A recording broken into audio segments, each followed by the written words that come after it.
Good morning, pineapples. Looking very good and very tired. Welcome to the Wake Up America show. It's Friday. We made it, everybody. Look at that beautiful girl. Hello. We get her twice this week. Nice to see you, honey. Oh, good to see you. I may have been up late researching dry whole milk powder for Hazel. It was a necessary sacrifice that you made for our family. St. Selma here, Quest Fanning, SeaWorld Girls, Southcott, Laissez-Faire Bra, BB for Liberty, and CO Day. Basically everybody I love in the world.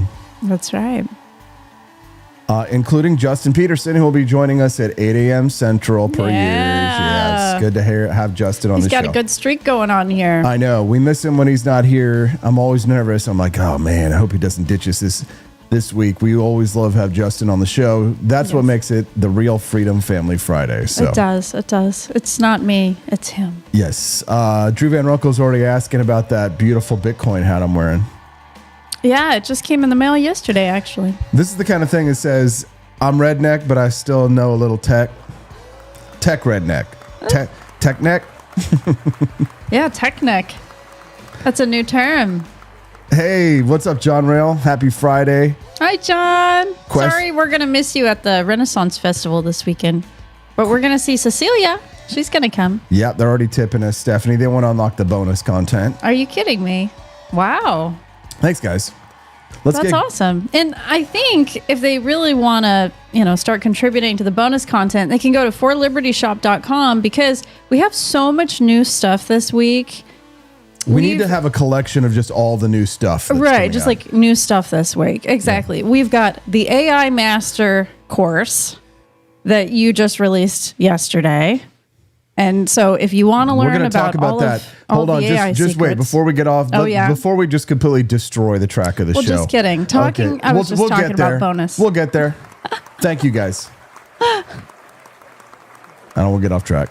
Yeah. We've got a really big bombshell. L-Dubs is staying on topic. He says, funny how we've been talking about post-liberalism and how Republicans are now going to be making anti-2A arguments. This is the biggest bombshell of the week. The Trump DOJ is reportedly considering banning transgender Americans from buying guns in the wake of the Minneapolis Catholic school massacres. So now we're going to be having this conversation with Republicans about the Second Amendment again. We've been having to have conversations with them about economics, which admittedly is a difficult thing. But now we have to have conversations about guns again. So we're going to talk about that.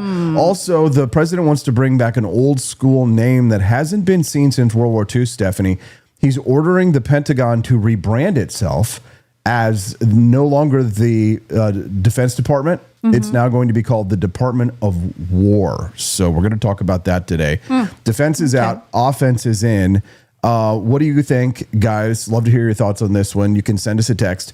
See that phone number at the bottom of the screen, and you can talk to us there about anything you like. Remember, the Rumble chats go away forever, but we would love to hear from you permanently and be able to save your chats when you send us text messages. Plus, we get your phone number. Yeah. We are not a crisis line, though, just to tell you.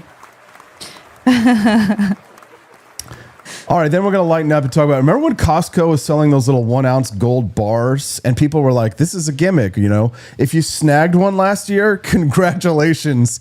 You're sitting on a 42% profit. Oh my God. I'm sitting on a profit from 2012 for my gold and silver. Right, but weren't you tempted a little bit last year, even though we don't have a Costco around here? Weren't you tempted when we saw the stories about people buying those gold bars? Oh, sure. Weren't you tempted to just get one? Didn't you buying the gold bars at Costco? Hope that bar has a big Costco logo in the center. I like to kind of collect coins that are meaningful for me. So I have one that's a Missouri one. So if I had a Costco coin, that would be so meaningful. And it's very valuable to me personally. I'm going to look at this. Hold on. Costco. I hope it has a Costco hot dog on it. Costco, just as a photo. That would be funny. Let me see if it says Costco on it. Oh, I hope so. I don't think so. No. Gosh. It says Swiss. It says Swiss 1 ounce fine gold. Come on, Costco. Yeah, see, this is bringing down the value of their gold. They could just multiply it by 1,000. The numismatic value of saying Costco on it. Well, guys, congratulations if you bought that. Well done. I know that some of you probably did because this audience is the type And if you were really smart and you bought from us back when we had the sponsorship with Lear Gold and you used my coupon code then, which I think Kermode Bear did actually back in the day. So he got it even before the Costco people got their gold, because we had the Lear Gold sponsorship like 2 years ago. And if everybody had listened to AP back then, two things would have happened. One, you all would have made a huge profit on your gold. And two, we would still have Lear Gold as a sponsor. And you know, it's funny. I'm actually thinking about calling them because I'm thinking about selling my gold and silver, and they do trade-ins and they also sell. So I just want to talk to them, see what they have to say. Not because they're our sponsor, but because they actually are very reliable. So guys, pay attention to the advertisements on the Wake Up America show. They're more than just Austin's paid shillings so he can get his shekels. Yeah, they're actually reliable companies. I'm not going to a local pawn shop. No, she's going to call Lear Capital. She's going to call legit dealers. So that's the way to make your money back. All right. So in the second hour, we're going to talk about, Justin will be here. We're going to talk about Malcolm Gladwell. He's like the author of a lot of like pop science books. He admitted that he lied about trans athletes in order to avoid the backlash. So, and he's actually out saying that he was a coward. So we're going to talk about what that says about our culture and, you know, why telling truth is rebellious in the United States and why we hate truth tellers. We're going to talk about that. And then we're going to head to the opera, not for the music, but for the money. The Metropolitan Opera in New York City is taking over $100 million from Saudi Arabia. Oh, dear. Yeah, to perform in Riyadh every winter. So high art meets petrodollars. We're going to connect this deal to the broader trend that's going on that we're seeing of countries like Qatar and Saudi Arabia that are buying up London hotels, Paris soccer clubs. And then, of course, we do have bonus content that I don't think people want to miss. Speaking of the opera, breakfast theater. President Joe Biden himself, did you see the photographs with him of these huge scars on his head? No. Oh my gosh. I'll pull it up right now real quick so you can see this. This is Joe Biden at like a garden party or something. Hold on. This is the photograph of him here. I'll pull the photograph first and then I'll pull up the video. Check this out. He's got a gash. Oh yeah, big gash. Looks like he has some stitches. And of course, the first thing that everybody says is that he fell. He got stitches on his head. Yeah, probably. So immediately somebody lies about it. And but here we go.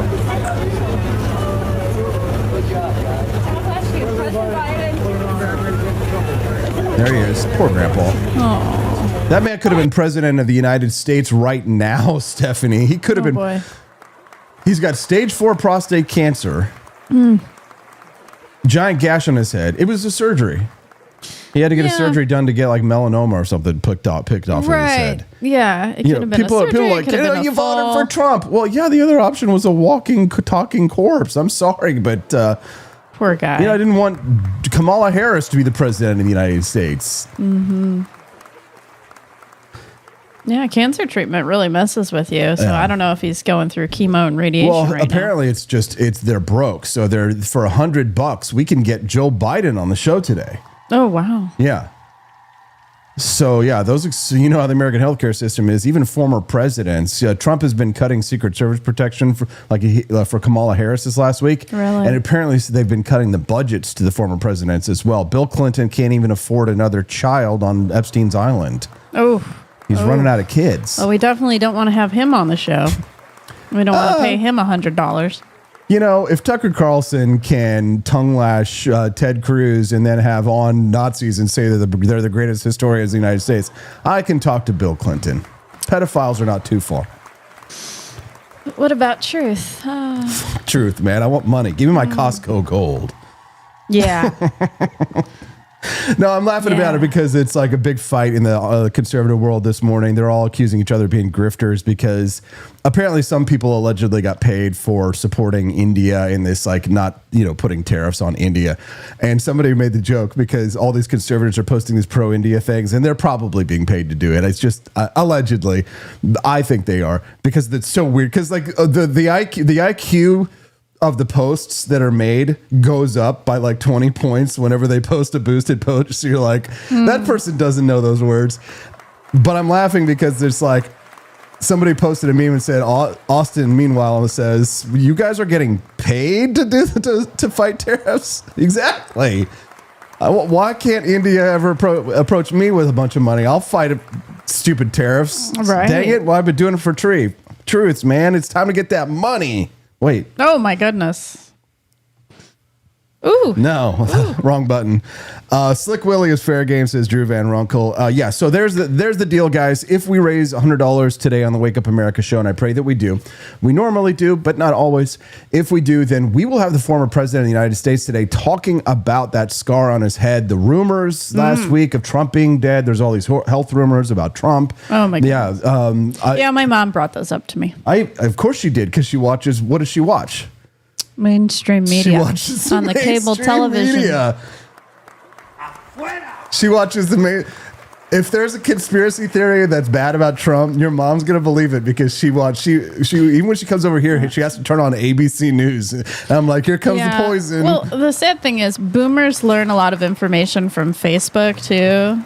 Facebook? Your dad, too. He was messaging us earlier this week like, oh, my goodness, did you see that new slide in Branson? And then he's like, how can it be that 4 people died in the first week of the release of the slide and they're still using the slide? Well, yes and no. There was a slide in Kansas City that was called the Schlitterbahn. Oh, my goodness. And it was the highest, I think, in the world. And I think people died. And then the rumor was that, or like the report was that Branson was coming out with their own new slide that was going to be even higher. Oh, my gosh. But it's that kind of boomer story that gets the boomers. And so that's what people like my mom and your dad, that's what they see on Facebook, and it catches their eye, and then they think it's truth. Yes, yeah. It's kind of like Trump has a lot of medical issues. And if there's an AI video of it that's plausible enough, they are going to fall for it. Oh, for sure. All right, guys, it's Freedom Family Friday. Let's dive right into the fire this morning. The Trump DOJ is reportedly considering banning transgender Americans from purchasing firearms after the horrific Catholic school shooting in Minneapolis by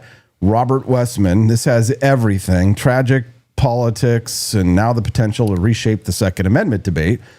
2 children are dead, 21 others were injured, and the DOJ is signaling that it may treat transgender identity itself as grounds for mental illness and thus disarmament. Today, we're going to go through the headlines and the politics to ask the real question. So real quick, the facts on this story. Let's get the facts straight before we distort them. The manifesto that this person wrote said things like kill Donald Trump. They even wrote it on gun magazines. Had an ex-girlfriend that he claimed was the root of his suffering. This female. She was a furry. Yeah.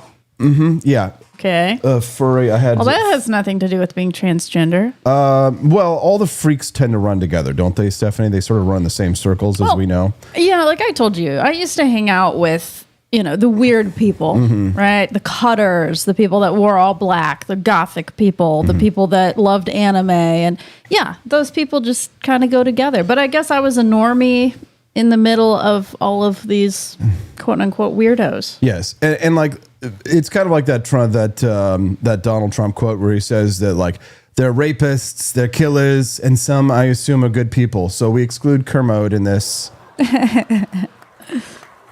Yeah, he just purely loves animals.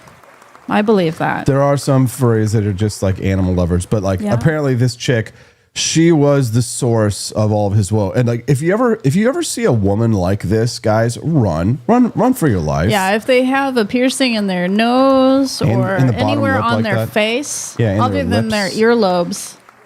If you meet a woman and she's dressed like this, you could pretty much assume that bitch be cray. Can I get a little amen? Yes.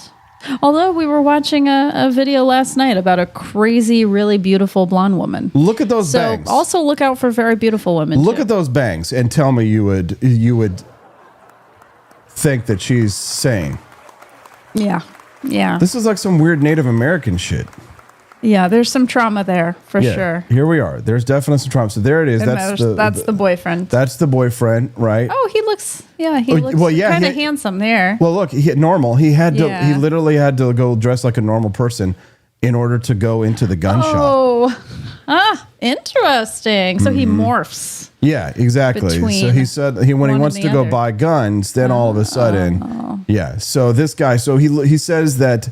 Abby is such a baby. Abby I should never started dating them. Westman wrote, Oh, she's a they them. Yep. I'm not spending my life with a blue hair and pronouns. having something. You are lucky I have bigger plans than you, the gunman said. In addition, describing the girlfriend as a catalyst and the root of my suffering. Okay. Westman also admitted in one entry that he'd pointed the gun in the back of his ex's head in the weeks before the shooting. Oh. I just pointed my pistol at the back of Abby's head to see if I would feel anything, he wrote. Oh, geez. No, the only thing I felt was fear of them turning around and catching me. I felt no remorse or fear of killing them. I was only concerned about how murdering Abby would really F up my plans. Oh, jeez. It felt good to point it right at their stupid head. They're still using the pronouns. Imagine like hating someone so much that you want to kill them, but you would never misgender them. You would murder them, but you wouldn't want to. Yep. He has a lot of respect there. Yep. Although in the same sentence, he says she's so effing stupid, but still respecting her. I mean, here's the thing. I will give that this person is mentally ill, Stephanie. Therefore, if the person is mentally ill, what about a ban on trans people owning guns? No. All right. Question. No, you can't put a blanket over the entire transgender community. That would mean Sarah Higdon. I know we always go back to her, but Sarah Higdon cannot own a gun. Before you go off, Queen, I want to give a caveat. I absolutely 100% agree with you, Stephanie. Right, and if somebody really hated me, they want to take this context out of thing. But for fun and for devil's advocate and for just playing, having someone step into the ring that you guys can throw poo at and say, no, boo, I'm going to play the bad guy in this one. Okay. I'm going to take the administration's side, not because I take their side, but because it makes for a much more fun thought exercise. Yeah, okay? So you play the government. I will play this is role playing. Yeah, I'll play the Donald Trump DOJ advocate here, saying these people are mentally ill. They fall under the guidelines. They're clear, whatever the DSM book is or something, the guidelines of mental health disorders. Yeah. That has all the diagnoses in it that you could ever imagine. Dysphoria of your body, right? Yeah, that's in there. Gender dysphoria. Desire to do self-harm, self-mutilation, right? Wanting to undergo transformative processes of your body. Clear mental illness at play. It's in a situation like that. Now, underneath that scenario, if the law, such as it is, whether you agree with the law or not, is that there needs to be a preventative measure, a red flag law that prevents mentally ill people from gaining access to firearms. Remember that lady that we watched last night that killed her kids, shot her kids? Yeah, she clearly had some sort of schizophrenia, this lady. She was all paranoid. Should she be allowed to buy guns? No. Should she be allowed to have guns before she murdered her kids? That's so tough because how would somebody do some sort of a test on her before she got a gun? It's like when you go to get a gun, do you need to get like some sort of mental health evaluation before they let you take it home? Maybe they need to have psychiatrists in the back of the gun shop. Okay. And make sure that you're legit. I mean, don't they already ban people who've been in mental health facilities from buying guns? Is that true? I'm not sure of the rules. Well, yes, if you've been involuntarily committed. Okay, so I guess there's a record of that. So if you lie about that, then that's not cool. But people like this lady here who are clearly crazy, they can act sane, and that's what I'm worried about. Is people such as that shooter guy? He looked totally normal in the gun shop. So how would anyone know that he was crazy? Listen to this. It's not right. How's it not right? Look at it. It's on camera. I know there's a camera. I'm wearing a camera. Okay. See? I don't sit still. Yeah. Every time a noise is in the background, your fingers are moving. I move. That's what I do. I don't sit still. To every sound you move, to every footstep that you hear, you move your fingers. I'm not an idle person. I don't move around. So you walk to other people's footsteps then, because that's what you're doing. You're walking to everyone else's. How do you know that? How do I know what? Other people's steps. Because I hear them out there. By now, Tiffany's behavior was becoming increasingly odd. Yeah. So if that person reached for a gun, Oh, it got even worse. I think I would probably, if she was looking at a firearm right there, looking like that, and her arms were not, and her hands were not in handcuffs, and she was like looking at a gun and going, "Do you move to every sound?" I'd probably start edging towards the gun, creeping slowly. Yeah, I make a sound every time I move. Wow, you're so pretty. You're so beautiful. Wow, what a lovely face. Oh, wow. Yeah, no, I don't think you killed your kids. I would never say something like that. Give me the fucking gun. Give me the fucking gun. Right? Obviously. Right? Why? Yeah, but people don't just show their craziness. Yeah, That's they the do. thing. Yes, they do. I mean, some people who Yes, are like they do. truly crazy, like they can't hide it. You know, they're just like crazy out there. Like those homeless people on the street that are just, blubbering to themselves. Stephanie, and the image, actively hallucinating. The image on your screen right now contradicts your statement that crazy doesn't just show itself. There are plenty of people who hide their crazy. Most crazy, it's on full display, Stephanie. But that's like racial There it is. profiling. And You can't assume that everybody that wears a crocheted bonnet is crazy, right? Stephanie. It's not the crocheted bonnet. But if you have the crocheted bonnet with the nose ring and the mouth ring, then yeah, I can't assume that. No. And no. yes, if you have bangs like that, yes, you're displaying your mental illness. What if she's really an actress and she's preparing for a movie role and she has to have a weird haircut in order to make the movie? No. You never know. Still crazy. Still doesn't preclude them from crazy. What I'm saying. I know you're playing devil's advocate. I'm playing devil's advocate. I want you to answer whether or not you think that a woman who talks like that, whether or not she's committed any harm or not, should be able to have access to weapons. I mean, my gut is saying, because as a therapist, I look for all kinds of signs that somebody's not right, and it shows somebody's not right. But legally speaking, what can you make that person do or not do? That's the question. That's the hard thing about it. I mean, I probably, if she was talking all like that, I might have her go to a hospital and have her checked out. Mm-hmm. Just for her own safety. Because if somebody's truly hallucinating and delusional, then they need someone to protect their safety. Yeah, yeah. There has to be protections for people from the mentally ill. The mentally ill will always be with us, but there has to be some kind of a preventative measure that stops these people, that is some kind of a mechanism to prevent these people from getting to the stage where they, were like this woman, murdering her children in their bed, the graphic, horrible, awful crime scene. Her two beautiful children, 6 years old, 9 years old. I mean, this opens the door to a possible mental health diagnosis registry, just like a sex offender registry, which is really scary. And then when people go to therapy, people already avoid telling you the truth because they're afraid you're going to commit them. So a lot of people already just hide a lot of things. So they'd really hide a lot of things if they know they can't get a gun. 6 years old, 9 years old, never had a chance.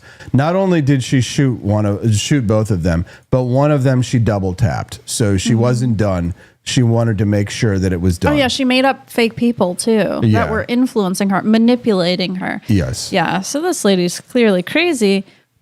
So give her guns. Let her have guns. No, but again, I just don't know where to draw the line. I understand the concern here, but the one thing that makes Republicans throw away the Second Amendment is if somebody that they don't like has guns. Correct. Yeah. So I thought, as libertarians, we're like, we want gay married couples to be able to have, we do, but we're libertarian. Whatever, I'm stepping back out of my thing. I know you agree with me. But Republicans never believed that. Right. So they're like, oh, okay, a gay person shouldn't have a gun. I don't like them, right? Right, exactly, yeah. It's like just anyone you don't like? Yeah, pretty much. anyone who is unstable at all. I mean, I'll tell you, so many people in this world have felt depressed. Well, it used to be that like Republicans were status of their own volition. Now they're status by default because it's whatever Trump wants, which typically tends to be statist. But there used to be like that they would make their own version of principled arguments in favor of taking away guns from people who are mentally ill. So I mean, there are a lot of conservative Republicans who do believe in red flag laws. They do believe that the government should step in to take away guns from someone who they believe has the ability to commit a crime. So it's a pre-crime kind of situation. Did you ever see the movie Minority Report with Tom Cruise? Probably. I don't remember. I'm sure if I saw some scenes from it, I'd remember. Yeah. But it's kind of like it's about this. Minority Report is about, it's a really good movie. It's basically where they have this group of people who are they can see the future a little bit, but only very briefly.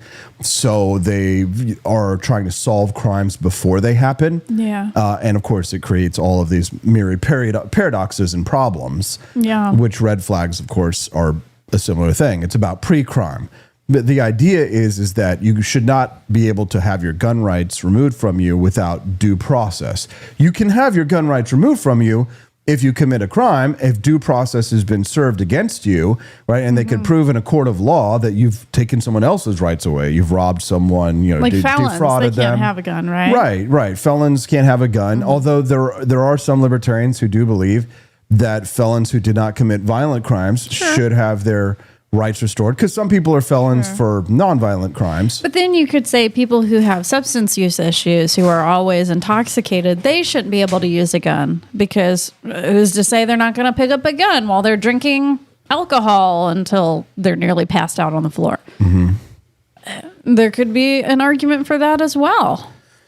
So I wonder what our audience thinks. Drop a comment. Let us know. What do you guys want to do when it comes to firearms and the mentally ill, specifically transgenders? I'd love to hear your thoughts. Send us a text at 573-319-1586. The text lines are open. Anytime that you'd like to hit us up, let us know. 573-319-1586, where you guys land on that issue. Let's take a quick little commercial break, shall we? What do you guys think of my sweet cryptocurrency hat?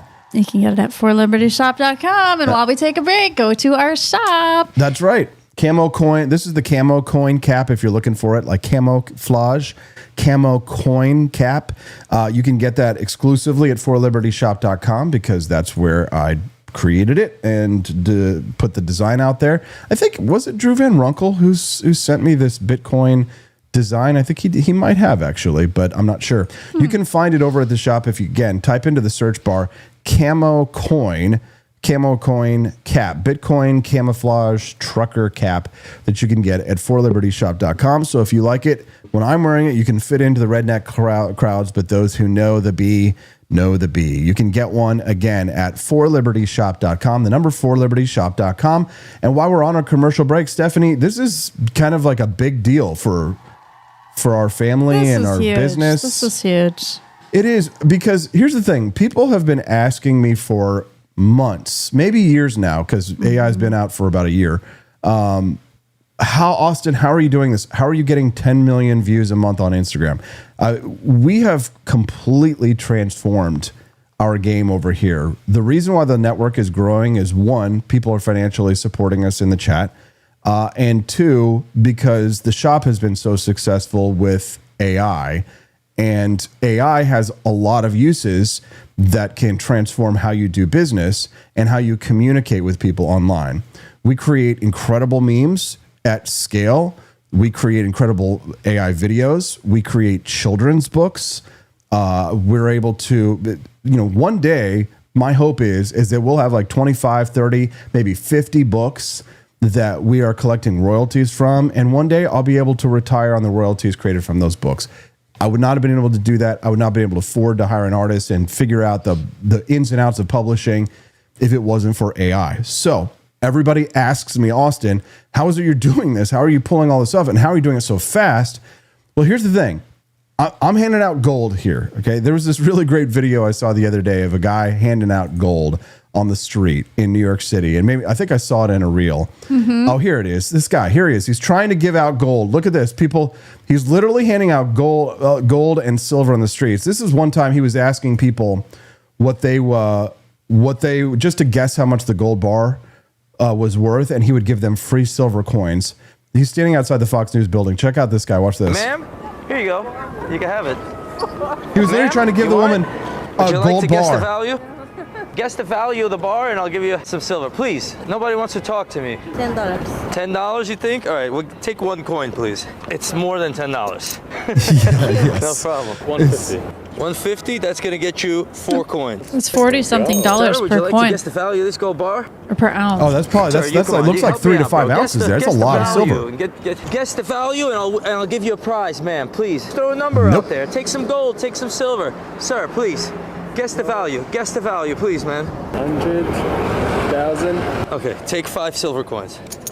1, 2, 3, 4, 5. Look at that. That's it. Please, somebody. It's heavy. I can't hold it any longer, sir. Okay, so there it is. So this is me today, handing out gold. And if people, here's the thing: if people take this, and this has my secrets, if Yeah. people take this, actually use it, you're going to make a lot more than $150, which is what the course costs. Okay, I'm literally handing out gold here right now, and if you take it, you could be my competitor, and you could do it even better than I have. If whatever your creativity is the limit. Andy bought the course yesterday because he wants to create like animated children's books for his kids. You know, reading Lord of the Rings.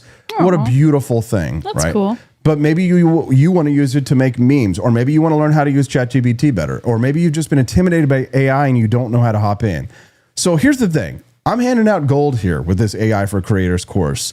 So if you don't take it, it doesn't really bother me because I know that that means that my secrets are safe. If you do get it, it's going to be a huge benefit for you. It's $150 today, and then it's $50 a month. Austin, why is it $50 a month? Well, because you're going to get access to a private channel to be able to send us queries. Imagine having an actual live, not AI, support assistant to help you through the process. And I'm teaching live classes on a weekly basis that even if you can't join the live class, you'll be able to watch the live class later to get the in-depth studies for how to build a media empire like we are at the For Liberty Network. So if you guys are interested, it's available. It's there at the shop. You can also one-shot the bonus content this morning for the show and have Joe Biden join us by heading over to forlibertyshop.com. It's pinned to the very top. Create daily content like a pro. AI for Creators. Enroll now. First month, $150, then $50 monthly. If that sounds steep, just understand that, you know, we now post memes that will make us $50 sometimes. One single meme on Instagram. So check it out. And if you have any questions about it, of course, hit us up at the phone number that you see on the bottom of the screen. We're going to take a quick little break so I can get a drink of water, and we'll be right back. It's the Wake Up America show, Freedom Family Fridays.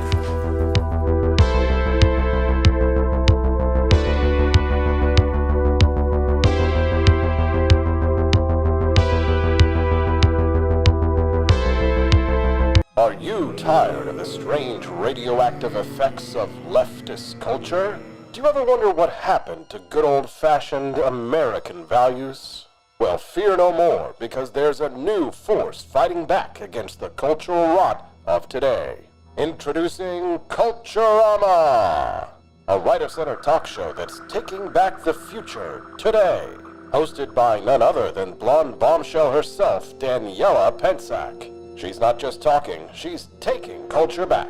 With sharp takes, brilliant guests, and a few surprises along the way. Tune in to the live video podcast twice a week, because the future doesn't have to be weird. It can be Culturama.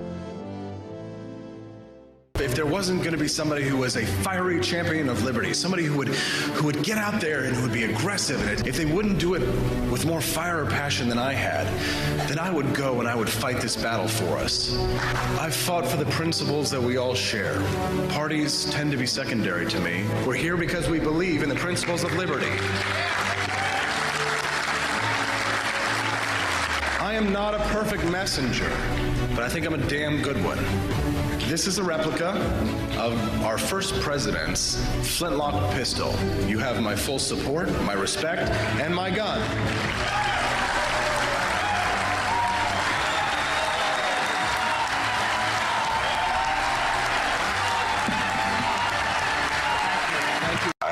at the heart of my philosophy is much more libertarianism than well, that's the fashionable word these days, I guess. A conservative is no longer just that. He's a libertarian. It always has been.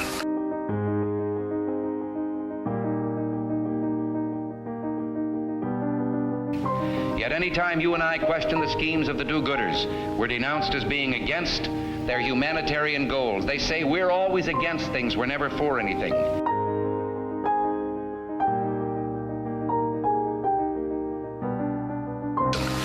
What is fascism? Fascism is private ownership, private enterprise, but total government control and regulation.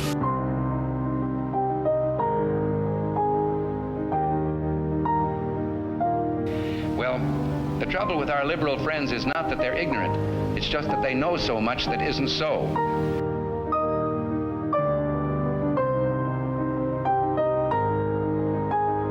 If we lose freedom here, there's no place to escape to. This is the last stand on earth.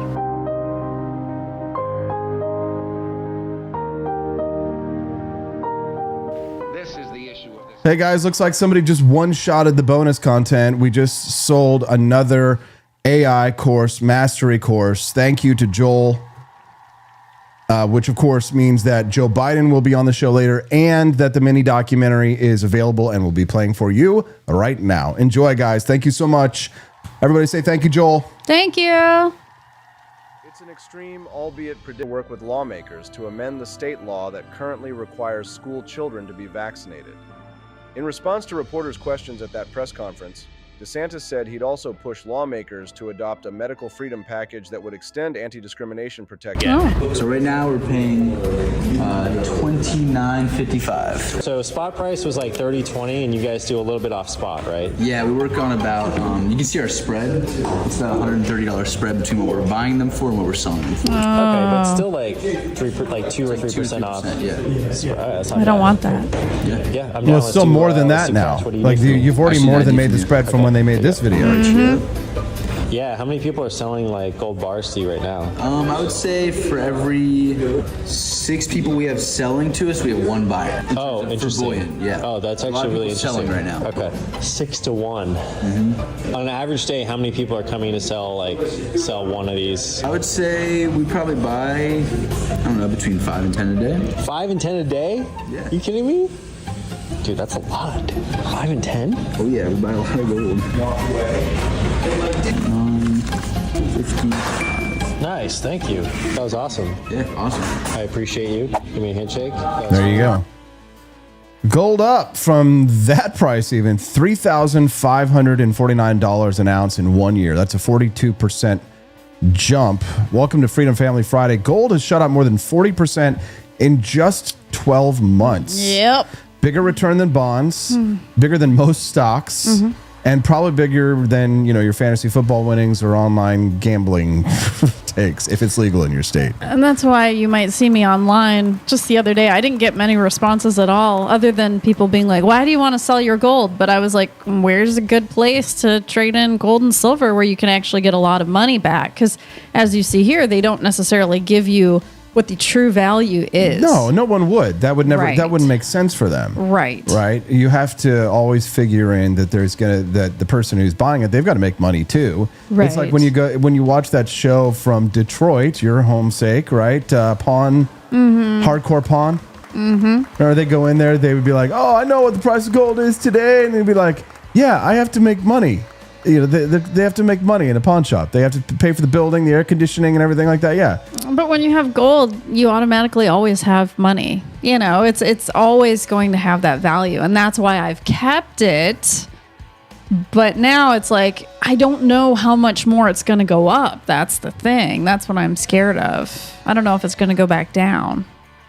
It does happen. There have been deflations in the price of gold. It tends to go up over the long haul because as long as governments are stupid, and they're almost always stupid, gold will continue to rise. There are incidents that could occur. I love the people who are talking about trying to harvest gold from an asteroid, which would instantly destroy the markets. Oh. Yes, we don't want to find a lot of gold. So let's say we were digging in our backyard and we found a gold mine in our backyard and it was full of gold. And we were all of a sudden, like Jed Clampett from Beverly Hillbillies. Like, California is the place you ought to be. So they loaded up the truck and they moved to Tennessee. Gold in our backyard, Jefferson City. No. Then the price will go whoop. Then the price would crash because you and I would go out and we'd start selling off all of the gold nuggets that we were finding in our backyard, which would inflate the supply. So then, of course, the prices would come down. So in that situation, or if a gold asteroid came in and hit Niger and then destroyed that country, but we got the asteroid and we're like, oh man, we lost those people, but we got a lot of gold. So it's just Niger. We want it to be rare. We want it to continue to be rare. To some extent, if you own it. Yes. That's what people accuse the De Beers Diamond Corporation of artificially inflating the price of diamonds by making them by restricting the supply and pretending as if these diamonds are really valuable and that there's not very many of them, when in reality they are. And they can now be made in a lab and you could have Taylor Swift's ring. I'm sure a lot of women want it. Well, you could have it. You just have it made in a lab, and it would cost far less. I'm sure that the true cost of the lab grown diamonds, if they weren't also artificially restricted to an extent, is probably very, very low. I would be really curious to find out what it takes for the actual manufacturing process to take carbon and turn it into diamonds. What it would be if you were just like, just pump those things out and make them. It's probably really not that hard. You take coal or carbon or whatever it is. I have no idea. You press it really, really, really hard, just like the original diamonds were, and then you. I'm not like most women where I really care about the value of my ring. But I just remember everybody was buying up those costs. I was really jealous. People were buying. Where did people get $2,500 to go to Costco and buy a gold bar? But they did. I wonder if any of our listeners went to Costco and bought a gold bar from Costco, because whoever did, honestly, you guys, you made out like a bandit.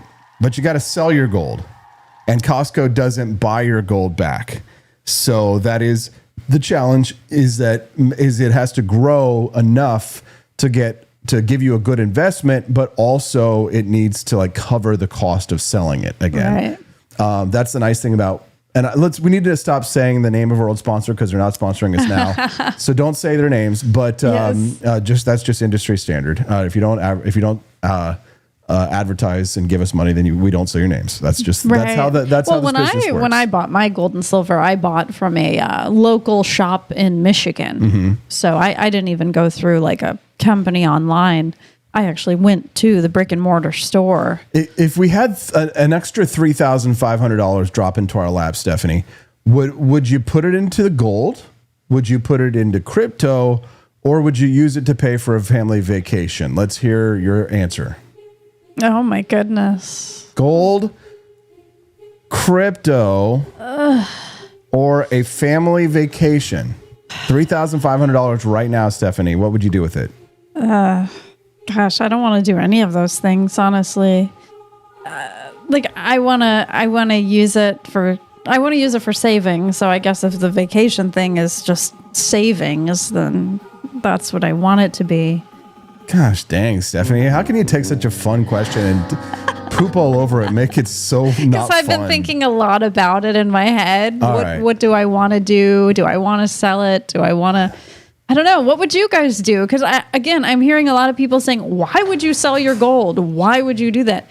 I would sell my silver because silver does not increase in value very much. Like when I bought it, it was in the $30-something range, and it's only in the $40-something range now. So very little I'll be making from that. Whereas gold, that has a lot of growth. So gold from Costco, did anybody else buy it?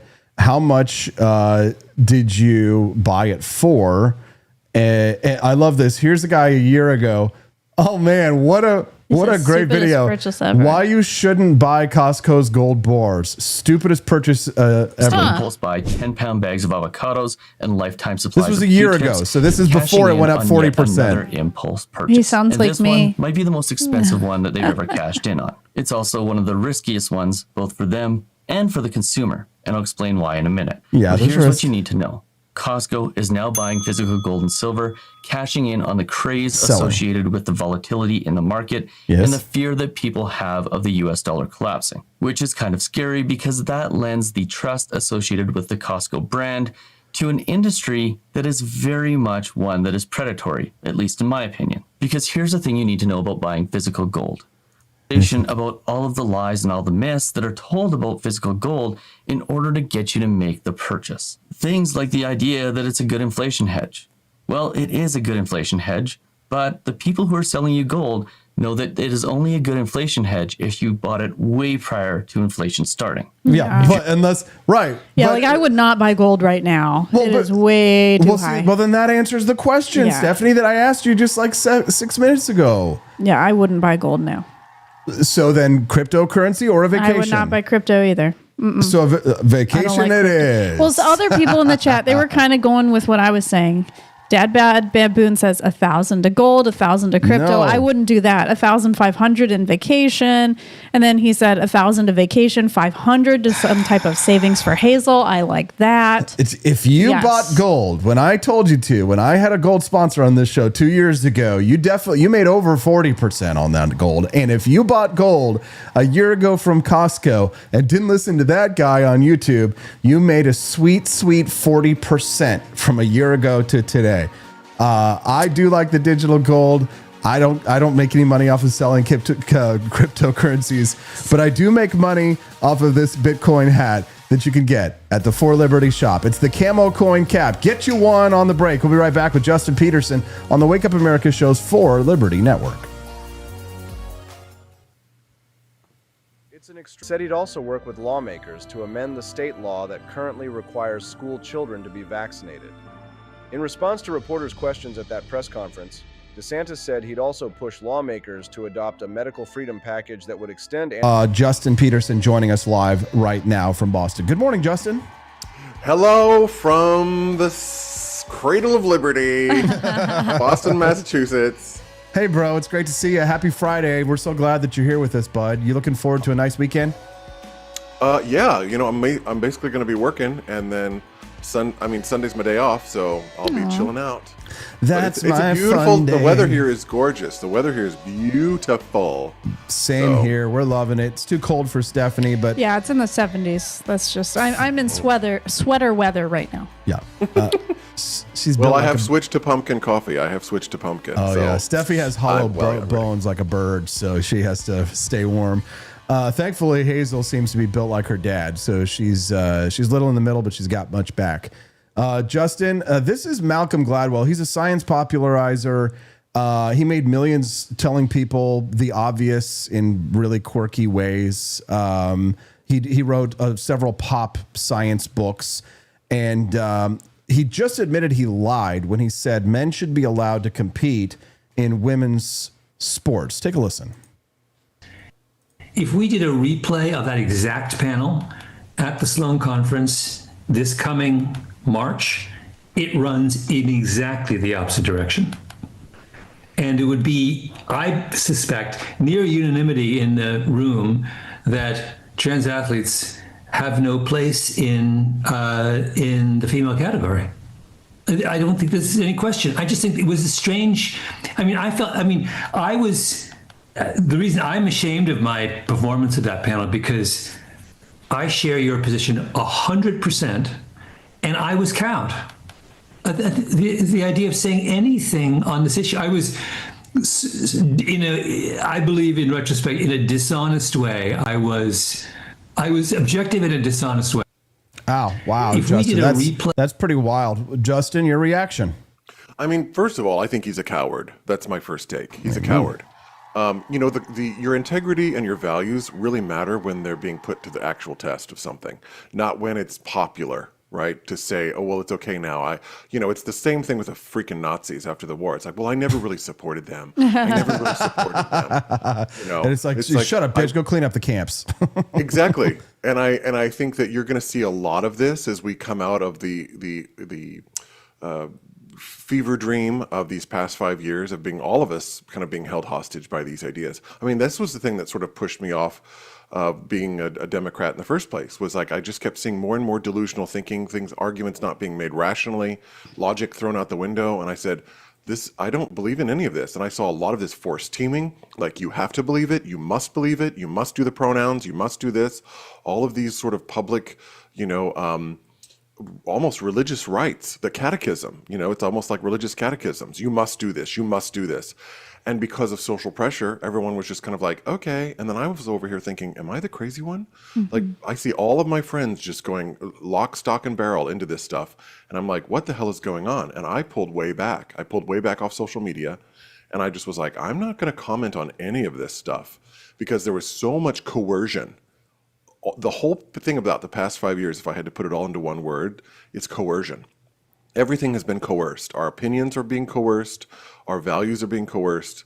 And I just was like, you're not going to get, like Jordan Peterson says, he's like, you do not get control of my tongue. You do not get my tongue. And I'm like, preach it, baby, preach it.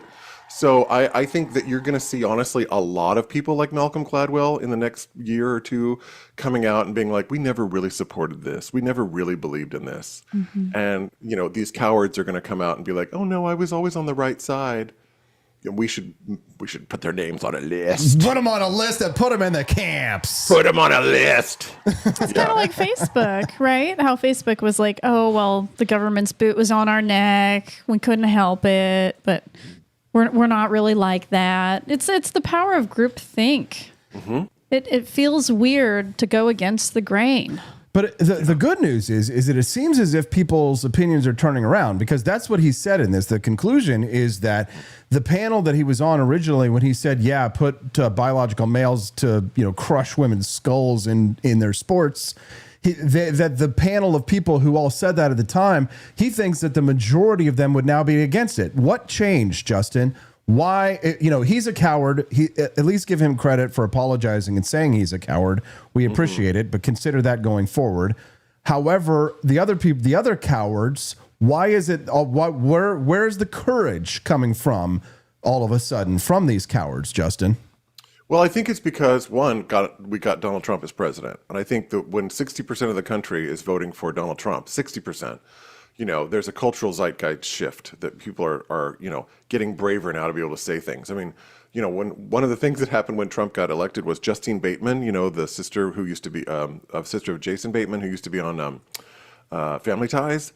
She started coming out with all these Trump rant videos where she would break them down like a director, like a Hollywood director, and criticize the lighting and the framing of the shots and everything. And it was the first time we were able to start mocking these ideas. Yeah. Because for 5 years or so, you couldn't even, say anything against this. And now mockery is becoming, the way. And one of my Facebook people I follow, she'll, go toe to toe with these people and mock them. And I'm like, you know what? This is the way. You have to mock these stupid ideas. Stupid ideas need to be mocked. But I think now we're in a cultural moment where people isn't going to be the cultural recrimination that normally there was during the height of all of this craziness, where you could lose your job, you could lose your livelihood, and you would be, like he said, cowed into silence, because people had a lot to lose. And now people are like, you know what, it's okay, because I think that the cultural moment has shifted.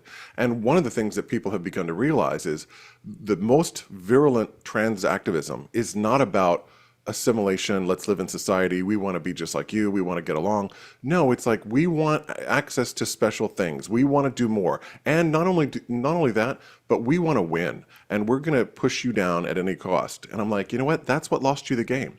Because any civil rights movement that's succeeded in our nation has always come because people have said, hey, I want the same thing you have, and I just want to be a productive member of society, and I just want to get along with everybody else and just live my life.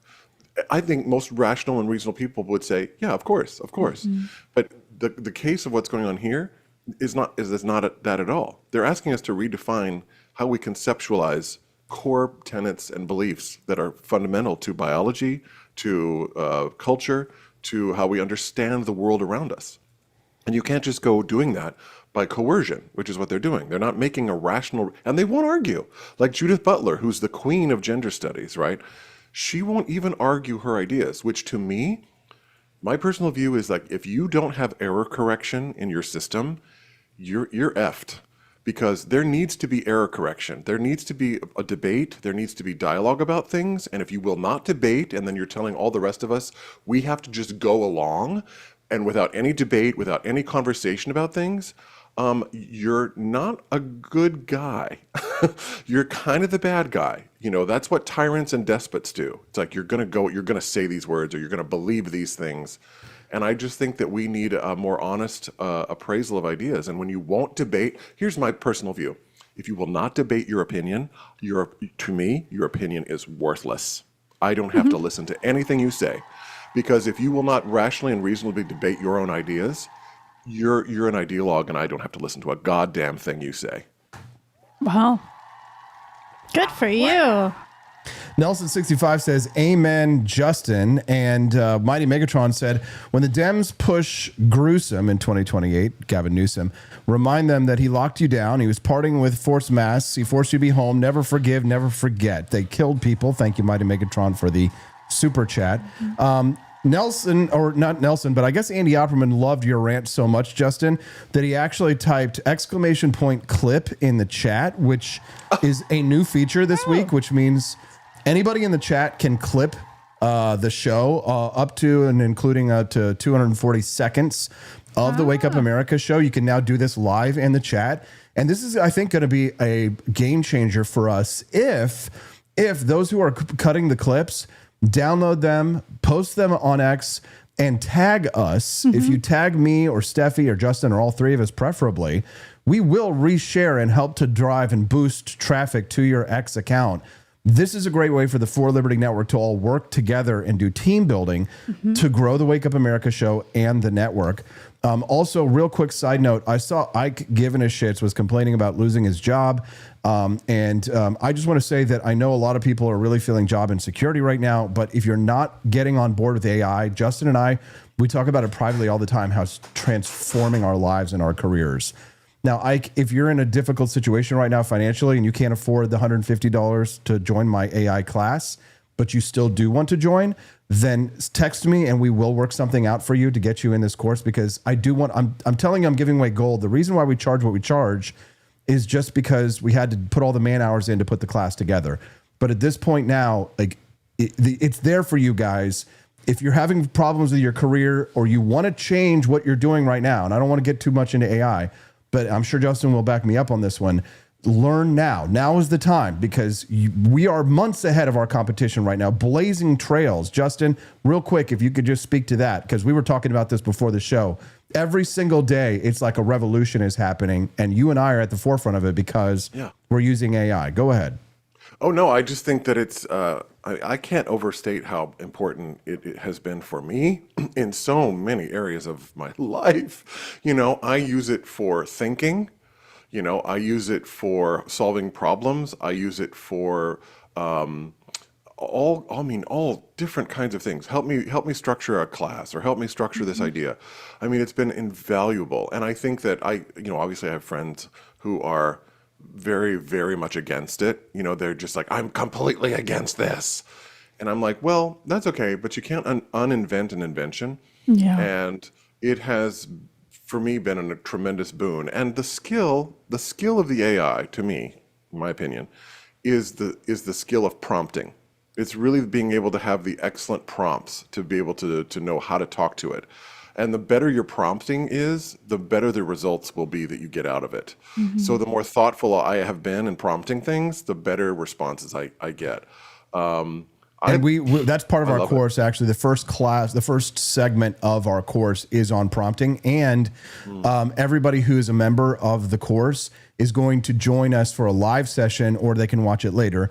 But I will be teaching a live session on prompting for the first part of the course next week. So get in today if you haven't already. Go to forlibertyshop.com, sign up for the course, and we will teach you the secrets that will make you a powerful a possible employee if you want to work for somebody else. But if you want to work for yourself, that's another thing as well. Justin, this is the moment that Malcolm Gladwell realized that the trans argument had gone to the furthest extreme. Take a listen to this. And so there's... Sorry, your time's up. Yes, my time's up. So period, that's all. All right. So I would say that if we let trans women compete in women's sport, then we have to let them win. Not win disproportionately, but win, at least some of the time. Okay. What? Yes. Justin, win. Your thoughts? Tell me you don't play sports. Tell me you have never had your heart rate ever elevated in your entire goddamn life. Like, are you serious? We have to let them win, Justin. We have to let them win. It's like making a child win a game when they throw a tantrum, and you're like, "It's okay. You can win, old maid, or go fish. Don't worry." Well, it's like, that's not realistic. this is why I believe in meritocracy, people.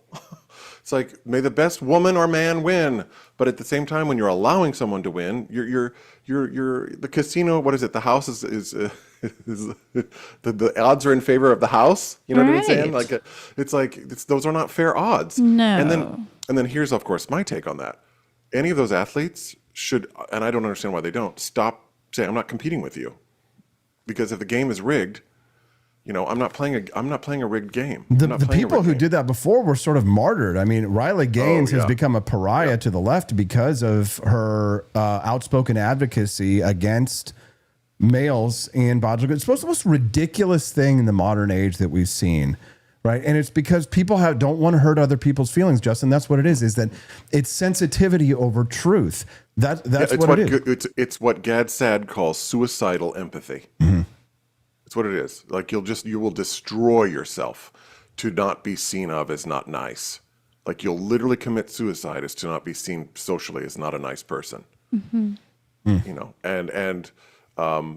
They've had so many people by the balls, and it's like, well, you're not being nice. And I'm like, there's a great book that I recommend people read. It's called Kindly Inquisitors, like from the Spanish Inquisition. It's a great book about this sort of like, what was the character in Harry Potter, the lady that wore Dolores Umbridge? Dolores Umbridge, yes. Yeah, going around in pink and like, oh yes, but one of the truly evil characters in that whole piece.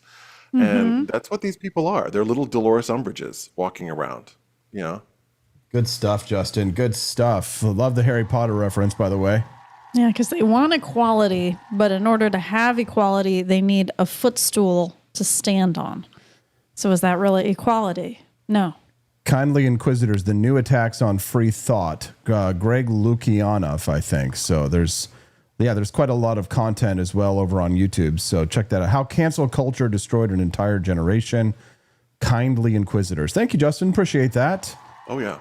You always have great resources. I have phone notes for when you give me different recommendations.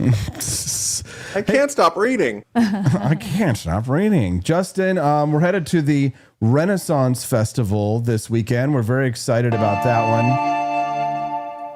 Looking forward to it. Justin, have you ever been to the Renaissance Festival? Did you ever go in Kansas City when we were kids? No. Never made it to the Renaissance Festival? That wasn't your kind of thing, I would think. You'd be into all that nerdy shit, no? It was sort of the purview of a particular demographic of friends that I had, which I love. But it was always like, I'm good. What do you mean you're good? You didn't want to go to the Renaissance Festival? You're an artsy guy. No, although I do love music of the Renaissance. I am absolutely obsessed with music from the Renaissance. Okay. I sometimes play it around the house. I sometimes will play the great old, and the church that I go to here in Boston, their entire church service is almost music of the Renaissance in the Middle Ages. It's crazy amazing. It's so good. That's cool. Nice. So, but yeah, no, I've never been to a Renaissance fair. I would think that Boston would have probably an amazing one. Yeah. Right? Oh, yeah. But I think the pipeline of Renaissance fair and Star Trek conventions is like a direct line. I think you can do Well, they're kind of like furry conventions in a way. Okay, there's a lot of cosplay going on. There's a lot of people who are a little antisocial there.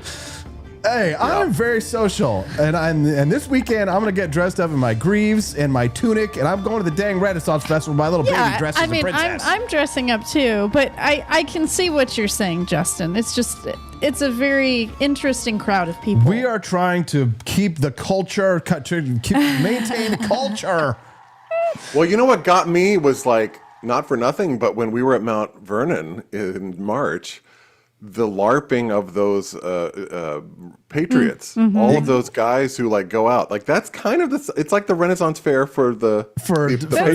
For the That's revolutionaries. who you're going to be, Justin. You're going to start dressing up as that when you're part of the Sons of the Revolution. That's right. Yes. You got to get your 1776 outfit all ordered from Amazon. I already got my tricorn hat. Yeah. He's Oh got my a tricorn hat. Look at that. Nice. Love it.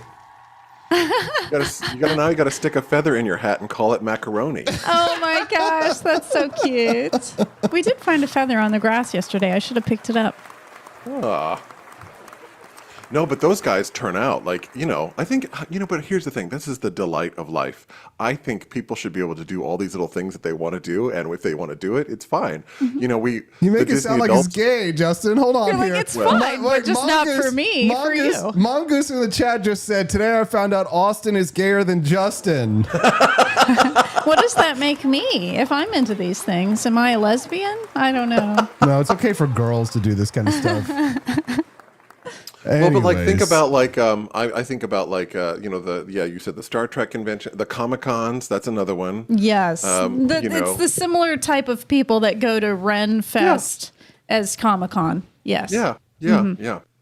And I'm a horror geek, so like for me, I think it'd be fun to go to like a horror convention, to like see all the because I think because I grew up in such a conservative Christian home, we didn't do any of that stuff. So now as an adult, I'm kind of like, this is so fun. It's like I was denied all of that as a kid growing up, because we only had 4 channels. We didn't have cable. Dad and Mom were like, no cable in our house. Yeah. So I don't think we could get cable because of where we lived. You're probably right, but it wouldn't have anyway because it was like a big no-go. Oh, yeah. See, this is what deprivation does to kids. It makes them want it more. It does, but it doesn't matter. If you always prevent them from being able to ever access it, then by the time you're an adult, then you don't want it anymore. You were asking me yesterday, like, yes, you were asking, yes, because yesterday you were saying you were watching cable TV. You were transfixed by the slop that they're peddling on cable television. I like it. Yeah, and you were like, don't you miss watching? You're like, I miss watching cable TV. You had it growing up. Yes. I didn't. You're like, do you miss watching it? I'm like, no, because I never watched it and I never will. But you would go to your friends' houses and watch certain things, right? So it's like reverse psychology. Yeah, you want what you can't have. I'm really excited. I think it's more fun though now because it's like if anybody knows about Tubi, Tubi. Yes, we actually got it because so we of you. Could watch the Monster. We watched Monster Yes, Squad. Yeah, yes. I love Tubi. It's free and a lot of the films that I like to watch, which are the older horror movies, are on there. And nowadays, it's for me. Maybe it's nostalgia, because on Friday nights in Kansas City, on KCTV5, they would do Friday Fright Night, or Fright Night, or whatever it was. And it was like a core memory of my dad, scaring me all the time.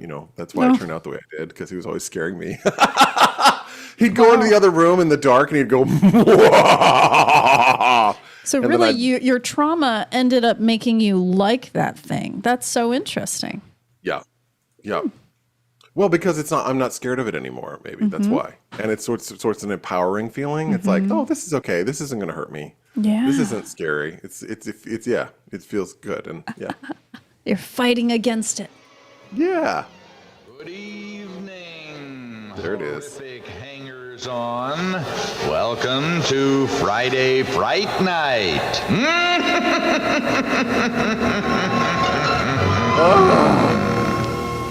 Tonight, another triple sojourn into the realm of terror with an opener-upper dealing with 5 vacationing doctors who are stalked by a mysterious adversary in a remote forested area. Hal Holbrook and Lawrence Dane star in Rituals. This sounds like a man who's like in his basement with a terrible microphone. Wait, hold on. Adams Toyota in Raytown. Friday Fright Night is brought to you in part by Adams Toyota Raytown. Shop Adams Toyota tomorrow. Get 2 cars for the price of 1. And ask for your free diamond necklace with a test drive. Oh, yeah, I got to get your diamond necklace from Ray Adams. With a test drive. What? And that is no man. lab-grown diamond, I'm sure. It is a natural diamond. I don't think they had them back in there. Yeah, so. That is like nostalgia core right there Oh for me. my God, yeah. Ray Adams, ooh. Kansas City, Raytown. Or Boots Williams Ford. That was the other one that they used to come on. You know, Boots Williams Ford. And they'd always oh man, those commercials. Ray Adams and Raytown, 1988. That's an expression for owing more on your car than it's worth. And it can be a problem in trying to buy a new car. Hold on, I gotta get a terrible. better video of Ray Adams and Raytown. Let's see. Don't think your old car is worth anything on a trade-in. If you can get it here, your old car is worth at least $1,000 in trade at Adams Toyota in Raytown. That's right. You'll get Oh, my goodness. Look at those old cars in the 80s. Oh, boy. And I thought our van was odd looking. Or you'll get $1,000. I kind of miss those old car bodies. Remember, you don't need a lot of dough. Just get your old car here, because it's worth at least $1,000 in trade at Adams, Toyota, and Raytown. Adams, Toyota, and Raytown. Cuba, don't they still have the old cars? I think that's part of the allure, is that you can drive in really old cars when you go to Cuba. Because they still use them. Yeah. Well, the allure is because they literally cannot get any other cars and afford nice new cars because they're communists. So they're still driving around in like 1950s vehicles. Oh, yeah. Yeah. Which is so crazy. They had to. Everybody's like, oh, look, they repair. They take care of their old things. Yeah, because they literally cannot make anything new or get anything new because they've destroyed their economy. So.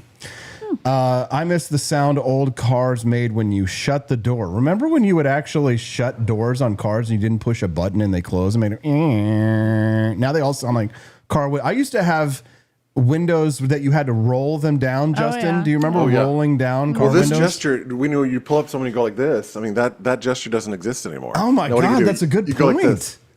We're going to lose the muscle tone. That we had from roll down. Yeah, because you roll up to somebody if you're angry at them, like, roll down your window. Roll it down. You motherfucking son of a bitch. Right? The road rage just doesn't hit like it used to, you know. Especially not in the parking lot of Children's Palace. Oh my God! I'm gonna kick your ass right in front of my children in front of this toy store. Oh yeah, was that what Dad did? He was screaming at somebody. Man. Oh boy! We took one trip to Children's Palace. I thought we were all gonna die. It was, I think, me and Mom and Dad in the car. Well, you weren't even born yet, and you know it was gonna be a smackdown throwdown in Bannister Mall right there. And I was like, oh, okay, I guess this is normal. Yeah, I remember we were driving in the parking lot. I hope Dad's listening. We were driving in the parking lot of Walmart one day, and Dad was going the wrong way down the aisle and stuff. And so somebody pulled in because of course they thought because they were going the right way, and the guy leans out the lane. He goes, "You're going the wrong fucking way," and Dad goes, "Yeah, no shit." I'm just like, Dad, why are you mad? You're the one who's going the wrong way. You're doing the wrong. Yeah, it's so funny, and like. I'd love to know people because I don't have a car here in Boston. But my question is this: from the readers that are or the listeners that are watching, how many people go and pull in butt back when they go into their parking spots? Because that's like Dad's big thing. He always pulls in butt does, first. always. As much as I can. Yeah, it's safer. Yeah. It's just I was like that's a novel thing for me. I'm always like I go front first. But I go guess, front. No, the reason why you don't go front first is because later you have to pull out. But then when pulling out is harder than pulling in. Right, it's easy. So you pull in, and it's easy, and your life is good until later on down the line when you have to pay for your laziness, because then you can just pull out safely. You can actually see where you're going and what you're doing. Cameras. Yeah, you do, but you'd much rather be able to actually see than have to trust a camera, right? I know. So, yes, in America, you wear sunglasses at night. I'm a backer upper, says Dad Bod Baboon. Exactly, all real. I like to pull through. So if I could pull through a space and then I can come out forward at the end, then that's cool. Yeah. Cecilia's here also this morning. Go ahead. Hi, Go ahead, Justin. I was going to say, I also don't mind parking farther away. Like, I actually like it. I like to park like further away from the store and walk because I just, it's a great way to get extra steps in for the day. I don't know. It's just a nerdy thing I like to do. And then you don't get your door dinged by other people's doors. You don't get the cart in the back of your car smashing up your vehicle. Yeah. I don't mind. I'm always like, when there's empty spots at the end of a parking lot, I'm always like, let's park here. And then I just walk. Yeah, it doesn't bother me. Yeah. If you're just tuning into the Wake Up America show, I'm Austin Peterson. Glad to have you here. It's Freedom Family Friday with me, which means that I bring to you my sweet, smoking hot, redheaded libertarian wife, Stephanie. Hello. I'm holding an atomic bomb pillow. That she got from the Griff Shop. She got that at forlibertyshop.com. We have a whole Pulo collection that she made, which is machine guns, rifles, grenades, tanks, killdozers, and all the way up to and including recreational nukes. You can get those. Show them off, Steffi, at forlibertyshop.com. That one right there was the one that we dropped over Nagasaki. Whoops. Uh-oh. It's very soft and plushy. Fat Man. It will not give you nightmares. Fat Man and Little Boy. We need to get Fat Man and Little Boy. And that little handsome stud that you see down there in the bottom right-hand corner of your screen, that's my brother, Justin Peterson. He comes on Fridays. Well, every day, really. Whoa!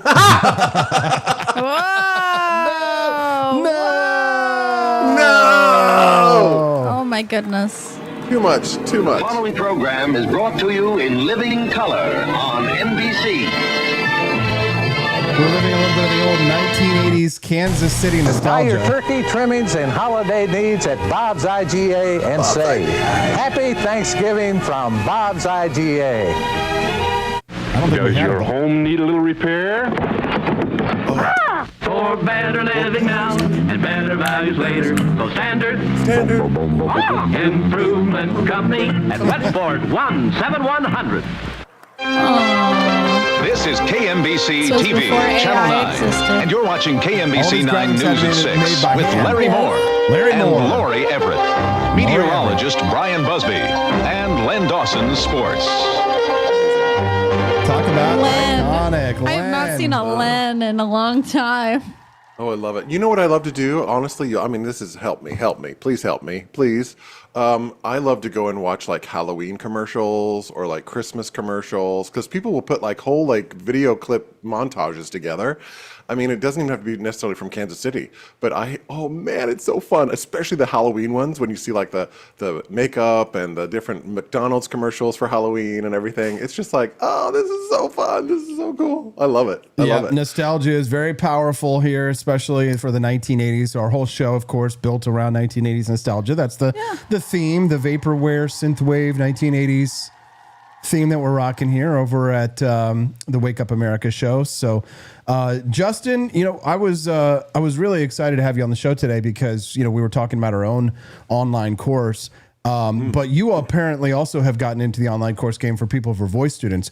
As a matter of fact, one of our family members is thinking about taking voice lessons from you. You've become like this prolific vocal coach in Boston over the last several years. In fact, I'm seeing people who are industry leaders who are saying that your blog, the Voice Teachers Crestomathy, how that is pronounced, Crestomathy? How is it? What is it? Crestomathy.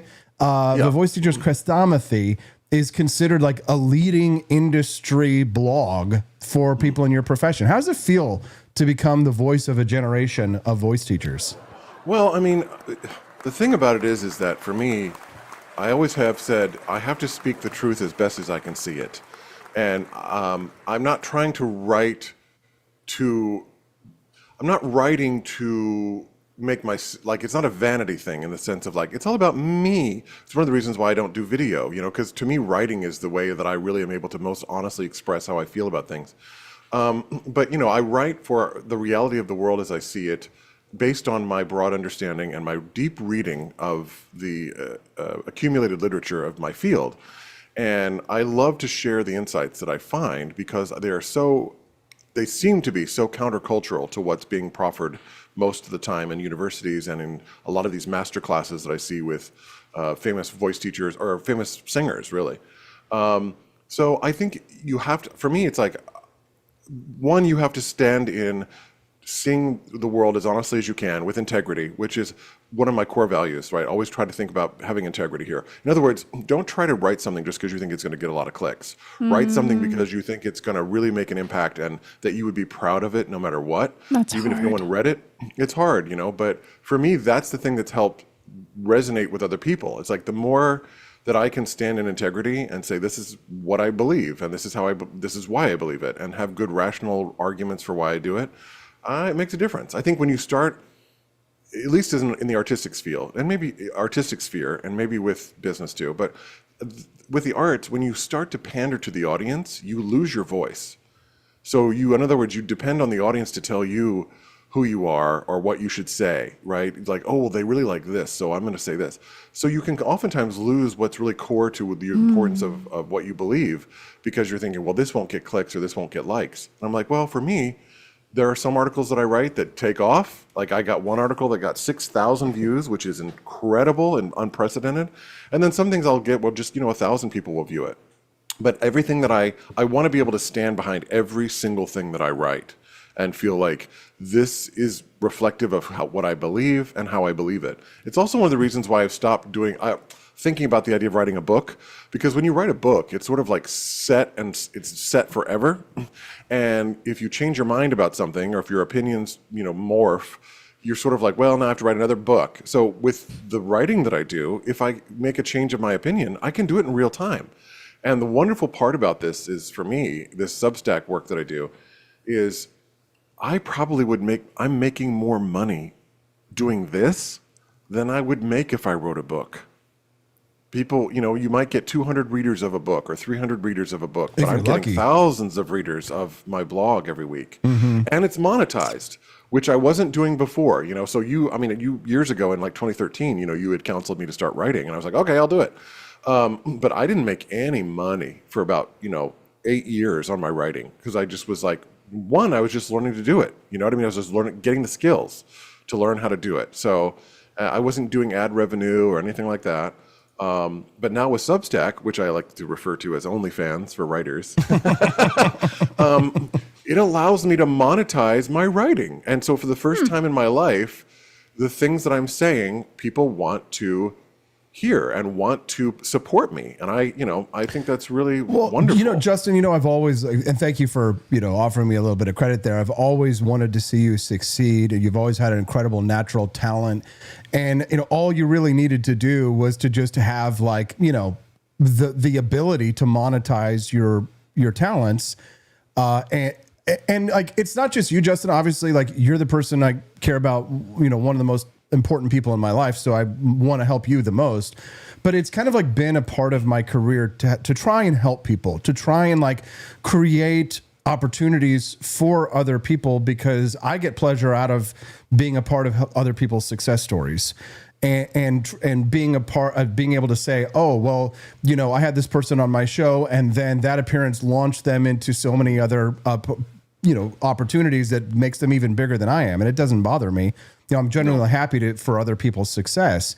And I really just, I really hope that people who are part of this network, the people, it's a small audience of people who listen to me, but of the small audience, that people understand like my intentions with things like online courses, because there's so many grifters out there, true grifters, and is to empower you, right? If people purchase my course, it's not just like a whole bunch of text that's not going to show you how to actually succeed, but that for the few people who have purchased the course already, you're going to see actually how to succeed, because I really do enjoy just being a part of other people's success, even if I don't necessarily benefit from it directly, or if I do only in a small way. That's always been for me. I always like to I hate bullies, right? And I like standing up for the little guy. And I always also just love helping people get from one stage to another. Like I help people get jobs. That's just kind of something that's always been part of my MO. You know what I mean? Well, yeah. And now you're hitting on really what to me is a core value of myself, because that's why I'm a teacher. The whole reason that I love being a teacher is because I love helping other people succeed. I love the light in their eyes when they finally a pathway opens up that they maybe hadn't considered, or when their skills suddenly sort of coordinate in a way and they're like, oh my gosh, I can actually do this. I'm actually really successful at that.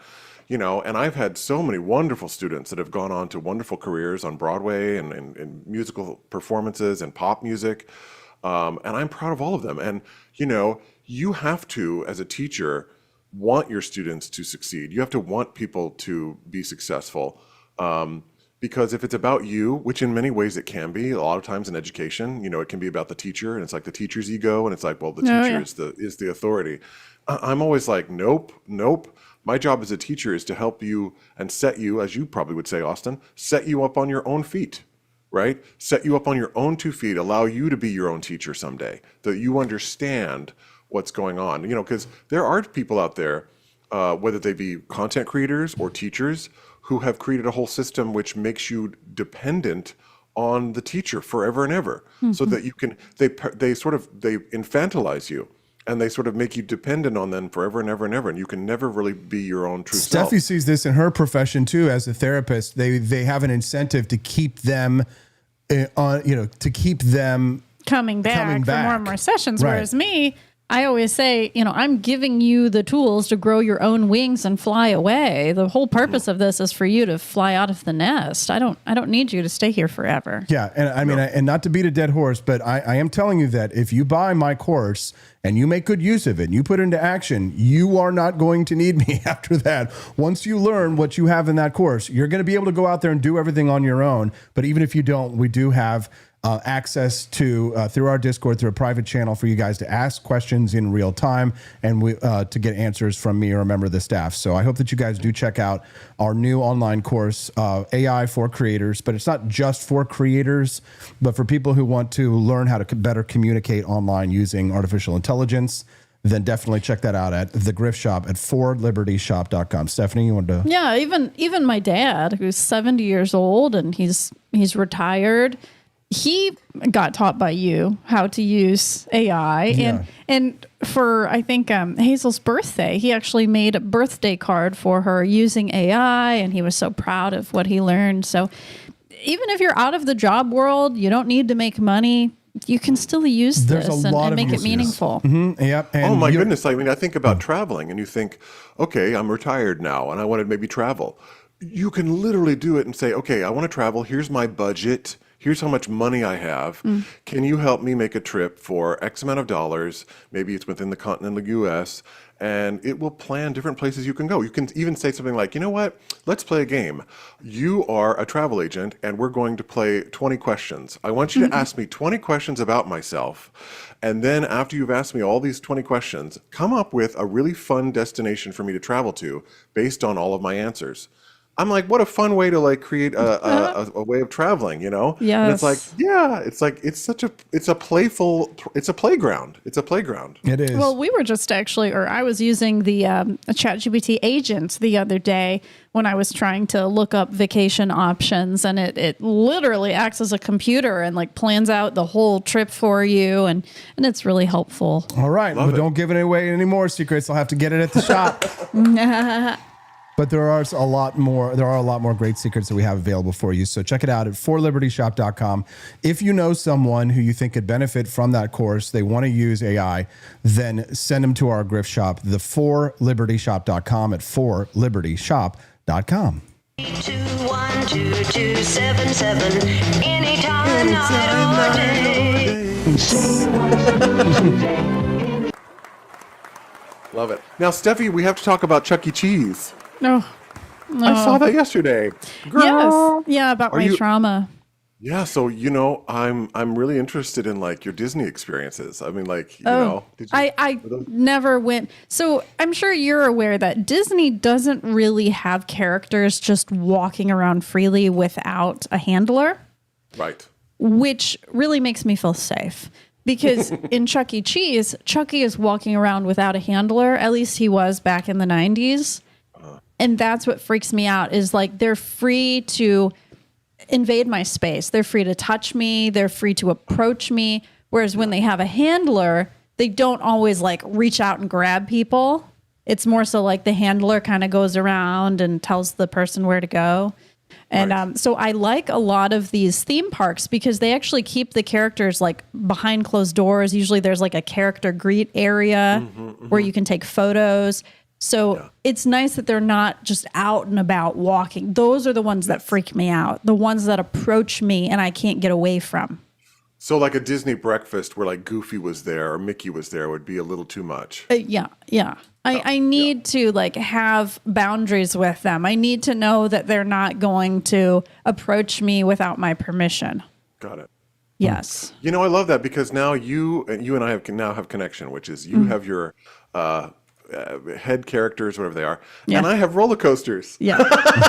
So theme parks for us, you would think would be a no-go, but like I love going to theme parks just as you do, even though we have these fears. I just don't do roller coasters. Yeah, I just don't do roller coasters. And I think the positive of getting older is that characters don't approach me anymore because I'm an adult. Whereas now, baby Hazel, they're probably going to be running after her. So I'm really going to have to keep a positive front about that and be like, oh, Hazel, it's okay. They're not going to hurt you. Yeah. Well, I mean, when you're that little and you have no understanding of the universe and how it works. Ted told me that one time we went to a toy store and there was this was probably 1980, and there was some guy like who was dressed up as the Incredible Hulk, and he just went, as he was coming out of the toy store, and Dad was holding me in his arms, and he said my eyes went like this. I got because I was like, what in the world is going on? Yes. It was, Cecilia in the chat says, I get that. I was grabbed by a guy in a Bugs Bunny costume in Hollywood. I hate the characters now. I was 20 or 21, not a fan. That's my goodness. Very sad. Well, and that's the thing is characters are known to mess with you. They're known to play games with you, and you can't see their eyes. For me, there's a problem with the eyes are just static and they don't change, and I can't see where they're looking, and that's what freaks me out. Yeah, that's creepy. I get it. I get that. It's like Santa Claus when you're a kid. Everyone's like, oh, Santa Claus. And then you actually are with Santa Claus, and it's like, I'm not ready. He's really big. I'm not ready. Oh, and he's lots of creepy. kids start crying. Yeah, and the Easter Bunny is really creepy. I mean, there's some super scary versions of the Easter Bunny that look like they're about to murder children. Oh, my gosh. Yes. It looks like we're running out of time, Justin. We've got to have Joe Biden on the show before we go. So, I mean, if you got to throw me off, you might as well throw me off for Joe. Oh, Justin, is there anything else that you want to share with our listeners before we let you go today, or a plug? My Substack is coming out at 10. Justin Peterson at .substack.com. And and I'm loving the nostalgia. You reminded me of the theme song from Showbiz Pizza. Showbiz Pizza, where a kid can be a kid. Yeah. They all sound the same. All the jingles have the same tune. That's the funny thing about it. But they're catchy. All right, Justin, you've got a new blog coming out this morning, A Voice Teacher's Crestomathy. You can check it out over at his Substack, which is A Voice Teacher's Crestomathy by Justin Peterson. And Peterson is spelled, as you see it on the screen, with Danish. All E's, no O's, S-E-N. Danish, not Swedish. Danish, not Swedish. All right, love you, bro. See you later. Love you. Bye. Have a good one. Oh, that's... Oh, sorry.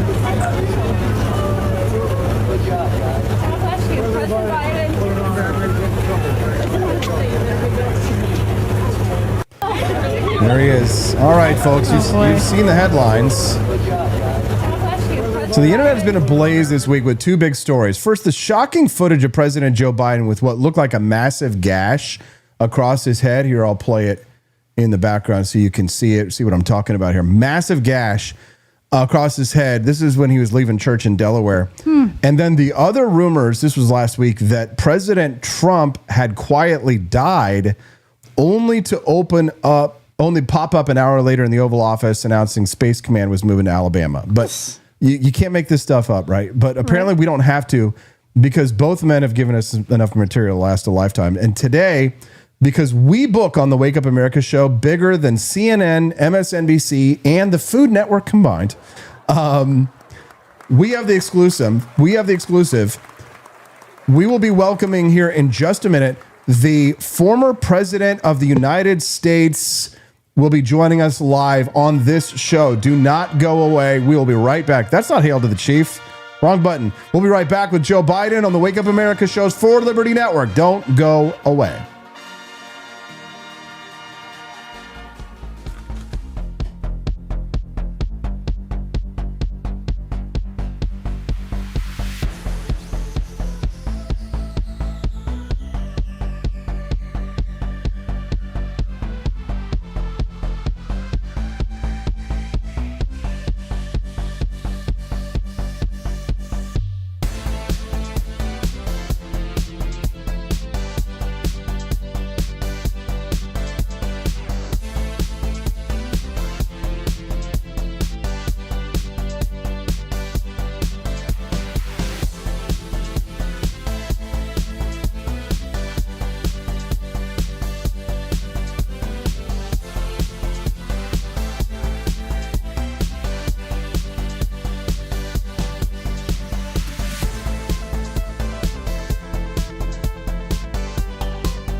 All right, folks, you've seen the headlines. The internet has been ablaze this week with two stories. First, my problem. It's good to be here. Before we get into the thing, I just want to say thank you to the Wake Up Freedom Family Arcade Liberty Shop. Look, I don't know where I am, but I know that I love it. Now, let's get right to it. Everybody saw the footage. The head, the gash. It looked like I lost a bar fight with a weed whacker. Truth is, I just had a little skin cancer thingy. We call it a Mohs surgery. Not the Muppets, Jack. Mohs. Wait, and they shave a layer off, check it under a microscope, shave another layer. It's like I'm making lasagna, but instead of ricotta, it's my scalp. It is delicious. People said, Joe, you look like Frankenstein. Well, listen here, Jack. Frankenstein was a doctor. Pretty smart guy. Better bedside manner than Dr. Fauci. But I'm fine. Strong as ever. My doctor said I'm fit to serve. I said, serve what? Ice cream? And he said, no, the country. I said, that too. Now, about those Trump rumors, the whole internet was saying, Trump's dead. He's gone. He's in a freezer next to Walt Disney. And then he shows up an hour late, alive, moving Space Command to Alabama. Folks, if you want proof of life, don't wait for a Pentagon presser. Just check if Truth Social is still getting 20 posts about Rosie O'Donnell before breakfast. You ever notice how these conspiracy theories work? If I sneeze, CNN runs a chyron that says, breaking, Biden expels air. If Trump plays golf and doesn't post a selfie, Twitter says, he's dead. Buy the playlist. I saw they had Spotify playlists ready for when Trump dies. Imagine that. You're at the funeral, and the DJ hits play on Ding Dong, the Witch is Dead. I don't know, man. When I go, I want at least some Springsteen, maybe a little Born to Run as they wheel me out of St. Joe's. Now back to my head wound. People online slowed the video down like it was a Soprano film. Frame by frame. Enhance. It's not a bullet, Jack. It's a Band-Aid. A Walgreens Band-Aid. I bought the pack myself with coupons. Inflation's real, Jack. You gotta watch out. Now, they say I also got prostate cancer, which is true. Stage 4, they said. I told Jill, stage 4 what? Stage 4 of the comedy club? She didn't laugh, but look, the doctors are working on it. They talked to me, prodded me, we up to more machines than a Vegas slot floor, and I'm still here, still kicking, still whispering into microphones like I'm telling ghost stories at camp. End of quote. Repeat the line. Meanwhile, Trump shows up late to the podium, and suddenly Todd Martin has odds on whether he's 6 feet under. Folks, we used to bet on horses. Now we bet on presidents' circulatory systems. That's America. And J.D. Vance, story guy, says one weird line about Trump being tired, and boom, 11 million people online think we got a Trump body double. You think they're sneaky enough to pull that off? If Trump had a double, the guy would still be orange, but at least his tie would hit the right dull loop line. Now, I know you're worried. You saw the headband, but listen, I'm spry. I did push-ups this morning. Okay, wall push-ups. Against the fridge. Then I opened the freezer and grabbed a popsicle. That's cardio. Here's the truth. America loves rumors because reality's too boring. The real story is, I'm old. Trump's old. We both creak when we get up. That's it. It's not a thriller. It's just arthritis. But online, nah, we're both holograms. Deep fakes. We get it Biden's. We get it Trump's. We get it Bernie Sanders. And listen, I'll tell you a secret. I'm not supposed to say this, but sometimes I start the rumors myself. Keeps the kids on TikTok engaged. I go quiet for a day, and then boom, MSNBC runs 12 hours of "Where's Joe?" I'm right here, napping, eating Jello, writing love notes to Jill.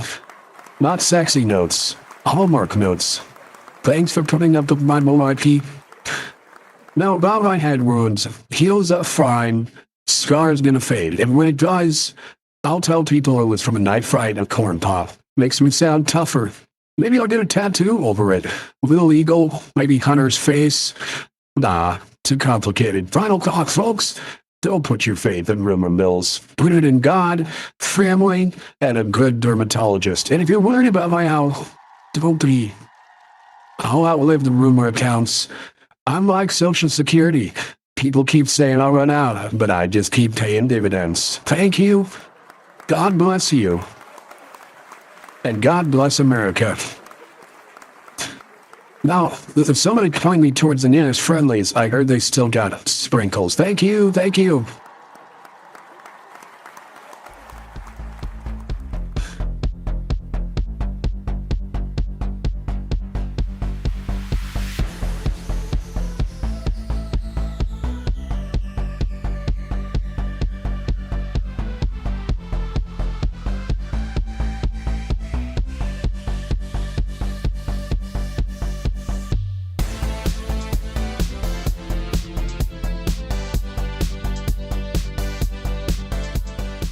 Wow, that was cute. The former president of the United States on our show.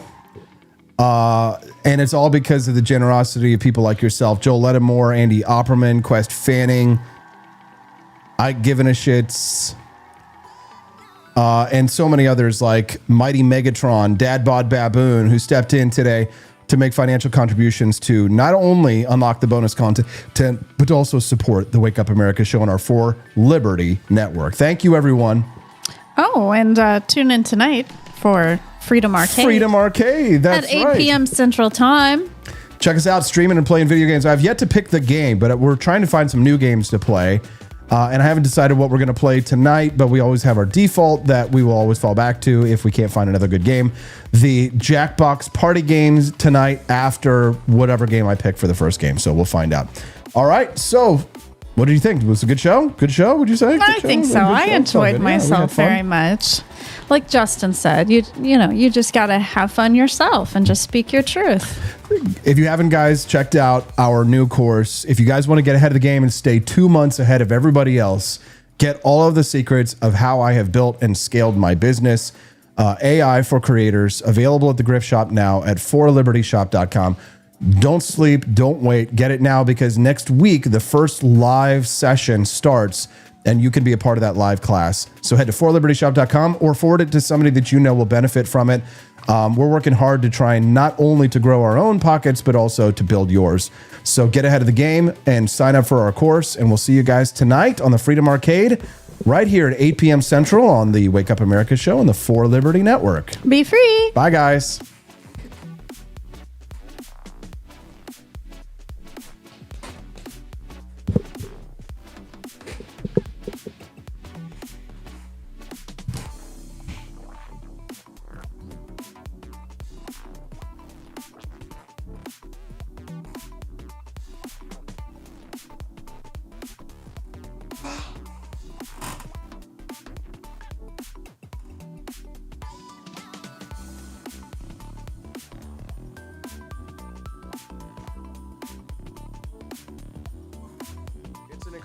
Albeit predictable ironmakers to amend the state law that currently requires school children to be vaccinated. In response to reporters' questions at that press conference, DeSantis said he'd also push lawmakers to adopt a medical freedom package that would extend anti-discrimination protections